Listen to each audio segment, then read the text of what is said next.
epizodu 1. un 3. numurs, kā jūs redzējāt. Visdrīzāk viņi tūlīt būs starta līnijā, un mēs arī varēsim aplaudēt.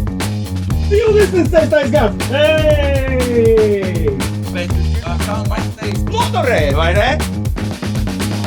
Es kā Kliemezis Sīmonis biju pagodināts atrasties Robežnieku pagastā, kas atrodas blakām pie Baltkrievijas robežas, un jūs domājat, es te zivis makšķerē? Nē, tās bija īstas aristokrātiskas sacensības, kur dominēja neviens cits kā rikšotāji no visas Latgales. Sacensību nosaukums – Robežnieku rikšotāju sacensības 2026.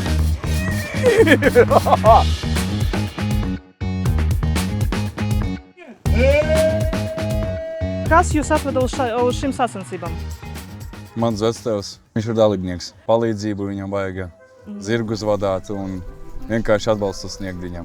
Atveda mani mūsu kultūras centra reklāma, ka būs šeit sacensības zirgu skriešanā. Mēs esam no Rīgas vispār, un mūsu draugi mūs uzaicināja pavadīt laiku pie viņiem ciemos. Un izstāstīja, ka ir tāda programma kultūras, un mēs atbraucam labprāt. Pirmkārt, mums ļoti patīk zirgi. Un iepriekš mēs esam piedalījušies vienkārši kā skatītāji Dagdā, kad notika šīs sacensības. Un tagad šodien es gribēju atvest parādīt saviem mazbērniem. Man mazbērns viens ir no Cārnikavas, otrs ir no Rīgas. Un šeit, Robežniekos, atrodas mana skola. Un šajā skolā strādā un dzīvo un mācās mūsu skolēni. Un man gribējās arī satikt daudzus bērnus. Esmu satikusi, un es zinu, ka šeit dzīvo ļoti kaislīgi. Šīs novada varbūt tādi zemnieki, īsti patrioti. Un vienmēr figurē kā zirgu rikšotājos Mančinsku ģimene, kas šeit nodibinājuši tādu tradīciju. Un šodien laiks vienkārši bija burvīgs, lai varētu piedalīties un baudīt šo laiku. Tādā īstā azartā, jo šeit bija viss radīts priekš cilvēku labbūtības. Un, ja saka, ka Latgalē vai konkrēti pieņemsim Krāslavas novadā nekas nenotiek, tas ir palūkojiet afišas, katru nedēļu notiek kaut kas notiek. Tikai cilvēkiem vajag aizbraukt un paskatīties. Pierobeža vienmēr ir veldzējusi manu sirdī kā cilvēku, kas ir strādājuši šeit 19 gadus. Tā ir zināma maģija, un zirgu sacensības atdzīvina šo vidi un kārtējo reizi iezīmē to, ka dzīve šeit turpinās neskatoties ne uz ko, pat neskatoties uz to, ka gaisā dažreiz lido mums jau dzelzs putni. Jā. Bet runājot par pašām šīm sacensībām, man patīk, ka viņas ir pietiekoši aristokrātiskas.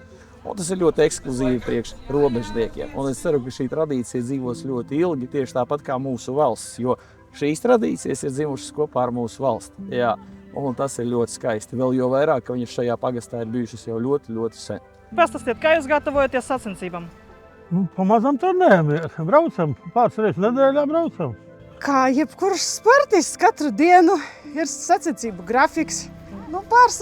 Kā vietatlētikam ir gandrīz katru dienu, tā ir zirgam ir, kad ātrais, kad lēnais darbs, kad atpūta jādod viņam.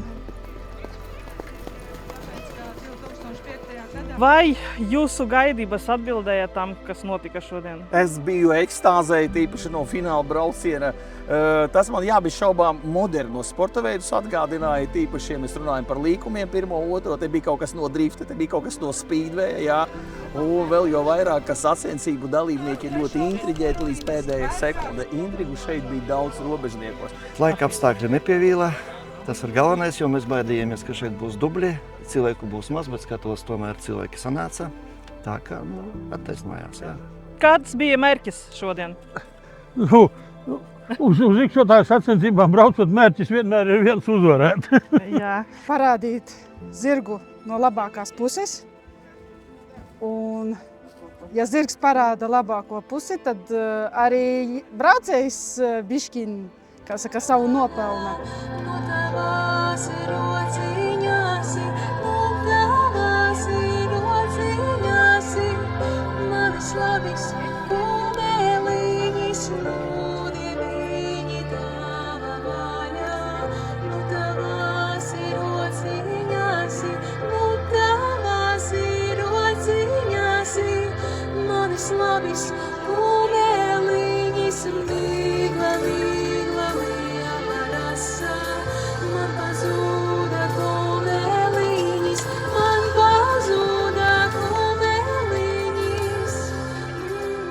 interesantākais bija programmā? Nu, tas azarts, kā viņi brauc, es vienkārši asaras acīs par to, kuram būtu jāuzvar. Bet svarīgi uzvarēt draudzību un ka ir visi veseli. Jā, ka finālā ir visi veseli, jā.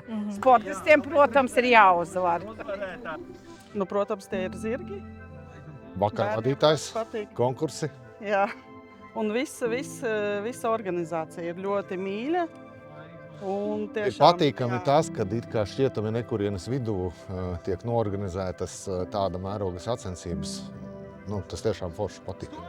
Visi cieņi organizatoriem. Personīgi man interesantākais bija vadīt zirgus. Tā kā man vienmēr patīk viņus vadīt, es pavadāju pēc skrejieniem un tas ir, jā, ļoti forši. Kāds bija spilgtākais notikums jūsu karjerā rikšošanas?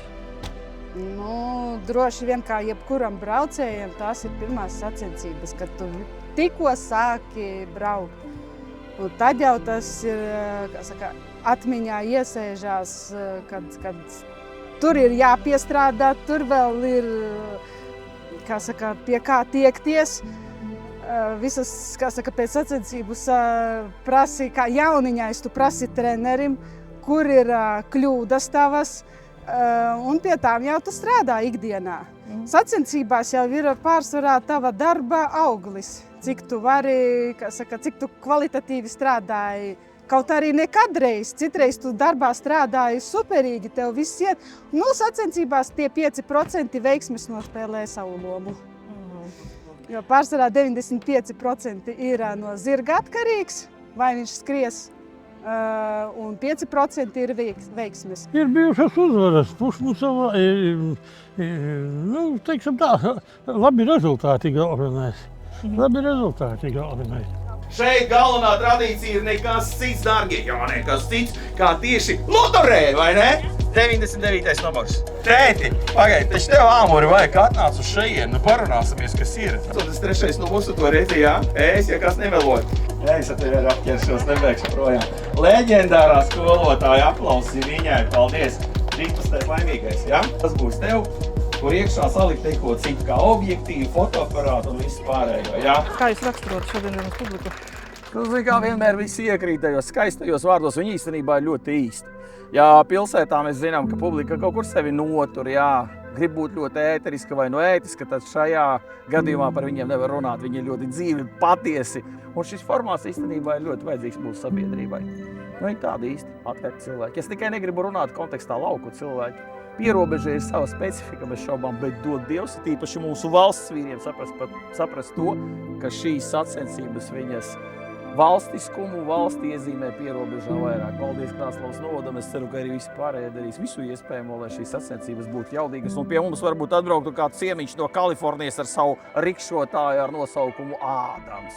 Mums ir vajadzīgi īsti zirgi. Mums ir zirgi vai nav? Īsta vīru spēle, hobby horsings, jā? Meiteņu priekšā zīmēties, jā? Meitenes spiec! Meitenes spiec! Čāļi saka, urā! Čāļi bļauj, urā!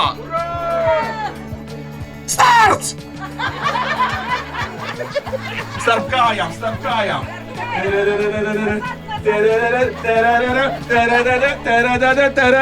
Aplausi, bravo! Pirmās vietas ieguvējs saņem šampānieti, lai skan aplausi. Labi. Ja es saku starts, tad tikai startējam, ja? Un tā. Un? Kristiāns. Kristiāns, aristokrāts. Starts!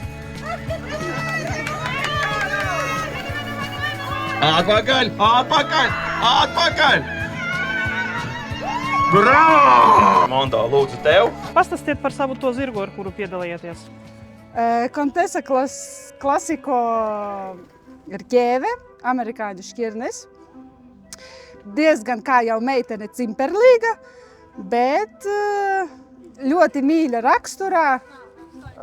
Kā jau sportists ar saviem niansiem ir, bet ne bez tā. Atrast galvenais kopējos, saucējus starp zirgu un sevi, un tad ir viena kopēja komanda, un tad tu vari, kā viens vesels kalnus gāzt. Mariārķi. Draudzīgs, labs puika. Draudzīgs. viņš visu laiku rāda, tā kā ir dusmīgs ausis mazliet pie, bet būtībā tā nav. Būtībā viņš redz ir gana mīļs zirdziņš. Vai nebija bail, ka pasludinās, teiksim, dronus atkal? Drusciņ, godīgi bija. Kaut kā tā, nu, bet pēdējo laiku vispār diezgan klusums ar to pie mums, tāpēc arī paveicās, ka arī šodien viss bija mierīgi. Pastāstiet, lūdzu, vai nebija bail šodien braukt uz Krasavas novadu sakarā ar droniem un visādi? Nē, dzīvot vajag. Tā ir pierašana kā ikdiena. Nu, protams, ir, kā sakās, tie apstākļi. Ja baidīsimies, tad mājās vien jādzīvo. Piesardzība, protams, ir pirmajā vietā, bet dzīvot arī vajag. Nu, ja baidās, tad te nav ko darīt uz ceļiņa. Kā saka tāds teiciens, kur tu esi piedzimis, tur tev arī jādzīvo. Un es domāju, ka tas ir vienkārši pašlaik par mums taču rūpēs. Nu nav jau taču tā, ka neviens par mums neliekas nezinis, jo mēs zinām, ir blakus bruņotie spēki. Ja kaut kas notiek, tad, mēs būsim tomēr pasargāti, jā. Tikai skumji, jā, ka, varbūt šis tāds stereotips un uzskata, ka līdz ar to Latgale ir apdalīta. Bet paskatieties, visās Latvijas vietās ir apdraudējumi. Tāpēc, mums pašiem vienkārši jāceļ savs tāds patriotisms mums šeit. Mēs šeit dzīvojam, mēs šeit strādājam, un tur mums citas domas nav, jā. Nebija bail. Kāpēc jāsēž mājās? Ir tādi plašumi un daba. Lai viņi no mums baidās, kas tam mums? Nē. Nebija tā kā droni atlidos? Nē, mums ir, man liekas, tik laba aizsardzība, ka nav bail pavisam dzīvot pat ne Dagdā, ne Latgalē. Mums ir viss super. Nē, tas pats neesmu tā kā šeit, no Dagdas, te netālu, un mums tas tā kā arī skāra, un tas nav īpaši tāda nekā. Gribu izteikt paldies visiem tiem cilvēkiem, kuri šajās situācijās, es nemēģināšu viņas dramatizēt, jo viņi no viņām iziet bez drāmas. Bet es ceru, ka valsts vīri mūsu valsts centrālē, to mācēs novērtēt, jo šeit arī ir bērni, viņu ir daudz, vēl jo vairāk tie apstākļi nav tie paši labākie. Jā, bez šaubām aizvaino, ka citreiz atbrauc cilvēki no centrāla Latvijas, un viņus ļoti šoķēja tas, ka viņi saņem, pieņemsim, brīdinājumus un tā tālāk. Bet ir vienkārši jādzīvo. Ja mēs nedzīvosim, tad mēs neiezīmēsim šo valsti un tā tālāk, jo galu galā mūsu pretiniekam tikai to arī vajag. Un ņemiet piemēru no pierobežas cilvēkiem, jo viņiem dienas solis turpinās tieši tāpat.